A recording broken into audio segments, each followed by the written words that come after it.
ওম নমঃ শিবায়। হর হর মহাদেব। আমরা শ্রাবণ মাস আমাদের রাখি পূর্ণিমা পর্যন্ত থাকবে।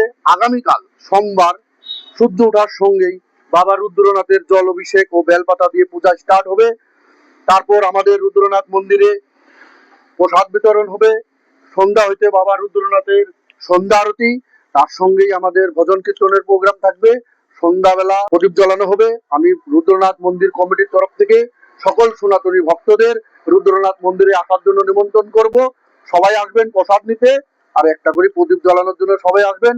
কালকে শ্রাবণ মাসের 6 নম্বর সোমবার। এবার আমাদের খুব খুশির যে আমরা শ্রাবণ মাসের 6টা সোমবার পাইছি। আর রাখি পূর্ণিমা পর্যন্ত আমাদের মন্দিরের পূজা পাঠ সব চলবে। আমরা রুদ্রনাথ মন্দির কমিটির তরফ থেকে সবার আশীর্বাদ, বাবার অসীম কৃপায় এই শ্রাবণ মাস, পূর্ণ শ্রাবণ মাস আমরা পূরণ করতে পাইছি। এর জন্য অনেক অনেক মানকাচরবাসীকে ধন্যবাদ। ওম নমঃ শিবায়। ওম নমঃ শিবায়।